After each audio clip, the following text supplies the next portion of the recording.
Oh, we can still do that. Okay? Yeah. Yeah.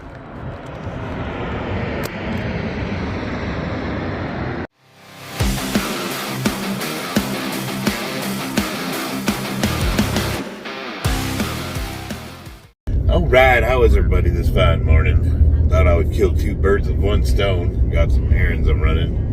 I wanted to show the video of our first day of training over at it's a One Kicks Muay Thai and MMA, and it's a shared facility. It's pretty cool. It's very family friendly, but there's also a boxing gym in there. It's called Split T, and they're separate. So you can do both, but you have to pay for them separately. It's like, think of it as two gyms in one. They're both run by different people. And my kids took a vote. They said they wanted to go back to kickboxing. And I said, well, the old sport of kickboxing, like in the 80s and 90s, like it's not the same as Muay Thai, even though a lot of it is carryover and similar. And then, I said, I took a little tiny bit of Muay Thai back in, I want to say 2016 over at Syndicate. And I know just enough to be dangerous, I guess. I kind of thought my skills would carry over a little better, but I was having a real hard time. But today was the first day. It was technique day. So we showed up at like the hardest day of the week. But it was really cool because I learned a bunch of stuff I didn't know. The kids had a blast. It was so much fun. You can see when the kids are doing their training, there's actually other children, and it's like a class environment for young kids. Now, I don't want to disparage artist boxing. Coach Paul Mayorkin, he used to train Manny Pacquiao's team, and I want to say Chavez. He's got pictures of him with Chavez on the wall. So he's a Mexican-style boxer, very serious. A good trainer. Like, I learned a lot with him. The only issue was he was super serious. He wouldn't let me talk to anybody in the gym. If anybody came up and said hi to me and came over and yelled at me for talking to him, he's like, "Hey, you're not the coach." I was hitting a heavy bag once, and he was ignoring us because he had his fighters in the ring, and it was, we were waiting our turn to get some time with him. So he was having us do circuit drills. And, this kid was new, and he wasn't turning his foot over, and all I did was, I just kind of, told him, I said, "Hey, turn your foot a little." And the guy came over and yelled at me. He said, "You're not the coach, don't talk to my trainees." I'm like, "Damn, dude, all right." I kind of understand. He wouldn't let me film in the gym. He wouldn't even let me get like 5 minutes of footage, like 5 seconds, just to show that I actually go to the place. He did let me get my kids occasionally, but it was really, curated. And I don't know, it sucked because I was paying a ton of money. I paid for $1,000 worth of private training sessions. He still owes me $2. And, it's $400 a month. And like I said, I don't want to disparage the man. The guy's, he's a good trainer, especially when you train one-on-one with him. The private sessions, I learned a ton. But it just wasn't fun to train there. What are we doing if it's not fun? It's not like I'm going to become a professional fighter. I want my kids to learn self-defense, and they were coming along great. We found this Muay Thai place, and immediately we went in there. Everybody welcomed us. It's like a friendly environment. They said, "Hell yeah, you can film all you want." They got a gym in the back. So when the kids are doing their class, I can work out on the weights, and then, I can do my class, and it kind of sucks for them. I got to sort of wait around for that. And then it's just way more availability if you want to just show up and train. It's just really cool. He's got professional fighters. The guy that was training the men's class, he was a pro fighter. He just won his 4th in a row. And super knowledgeable, friendly. They didn't really, I told him, I said, "Hey, I'm going to need some help with some stuff, and I don't really know what I'm doing." And he showed me. It was great. It was a lot of fun. I'm at the surgery center. My wife just got her hip surgery done, so I'm waiting for her. Right now, they got her in where they're monitoring her, the surgery. The doctor called me, said it was a success. Said he repaired the labrum, shaved the impingement off the bones, cleaned things up, so she should be pain-free. As soon as, you got to go through the rehab and all that. I ran home and changed the bedding out and fed the dogs and got the chickens done and all that while they were doing that. So when she comes home, all the chores are done. Last night I smoked a duck in the smoker, so that's ready to go. Yeah, we got a duck from the Asian market, and I smoked that sucker. It's going to be delicious. Just thinking about all these YouTube streams, and I noticed that people come and go. You know, things get popular and then they get boring. I don't know if you remember, like the back in the early mid 2000s when YouTube was getting started, and it was like the wild west for fitness, and people who could legitimately just start filming and making videos, and they made a lot of money. And then, that popularity waned. That was like, your Rich Piana, who else? They had like the Hodge twins. Let's see, they like Jason Blaha was big back in the day. They had, he still has a pretty big following, but, it was like everybody was doing, like they had millions of subscribers, it seemed like, and everybody was making money hand over fist.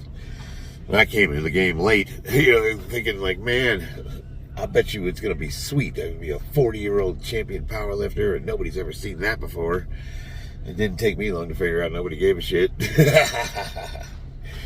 But I'm doing these live streams, right? And I'm having a blast. The last one I had was getting to be a little bit, somebody made a disparaging comment about my daughter, and that got under my skin. I was trying to figure out, like, normally when people make fun of me, I'm pretty good at just, like, deflecting it or giving it back. We have a little bit of fun bantering, and that's part of the charm of the channel. I'm imagining. I don't know what people watch me for, but I have to imagine that's part of it. But I did let that comment get to me, and I noticed after that all the negative comments, I just started taking them real personal. So I decided to cut the stream short, and I was, like, thinking about things. And I'm like, well, how long can I do this for? And, what is it that people want? What do I enjoy doing? And I like talking to everybody. So it seems like I lift a little bit and then I talk to everybody and we have topics of discussion. And I was trying to keep the topics related to fitness and just fitness only. But I noticed when people started asking me questions about politics or, I don't know, I want to say like globalism or things of that nature, I got really excited. Because I'm a reasonably educated guy. I went to school, I studied history, especially like, like Eastern Bloc communism, U.S. history, geopolitics, sociology, things of that nature. Uh-oh, surgery center's calling me. Well, that was the surgery center. They were giving me discharge instructions, and they told me in about 15, 20 minutes to pull up to the side, and I'm going to go collect her. And I guess I had to dope her up pretty good because it's a painful surgery. The hips. Yeah, I can see it. Anyways, what were we talking about? It seems like my channel's evolving, and I'm having a lot of fun. So I've never really had any expectations. Like, I never expected to do anything other than what I was doing the last 3 years. I got a small following of powerlifters, a little group of trolls that make fun of me, and we all have, like, just that group of guys that we all talk back and forth, and we're all, generally speaking, lifters, or it's lifting related and things of that nature. And it's been a nice little community. It's been, it sort of replaced me going to the gym after the COVID lockdowns. And you can almost say it's held me back a little bit because it's kept me from going back to the gyms, because I much prefer just training out of my house and then talking to you guys. Maybe I'm developing some antisocial behavior, I don't know. And out of nowhere, my channel starts doing really well when I started doing these live streams. Like, I'm getting legitimate numbers, man. I'm beating some of the bigger channels, and I don't know what I'm doing. I just imagine it's the banner we're having back and forth. People don't stay on. Notice that the view duration isn't very long. So people pop on and then people leave. But I'm getting a lot of them. And it seems like people like it when I tell stories. They'll ask me questions. And I was turning away from, like I said, I was trying to stay away from politics, religion, things of that nature. Anything that wasn't lifting related. And I'm wondering if maybe that's not a mistake. I'm wondering if I start entertaining conversation a little bit more. I was thinking about the Hodge twins. If you remember those two, they started out and they were purely lifting. They were just these two meathead twins that worked out. And now they've evolved into like a political rant podcast type thing. I'm not saying I'm going to follow in their footsteps, but one thing I did notice is like they evolved as things changed, as people got bored watching these two knuckleheads work out. They did what they had to do to remain relevant, because that's, they wanted to be YouTubers. That's what they wanted to do for their profession. So if that's going to be your profession, you have to evolve your product so that people are interested in it.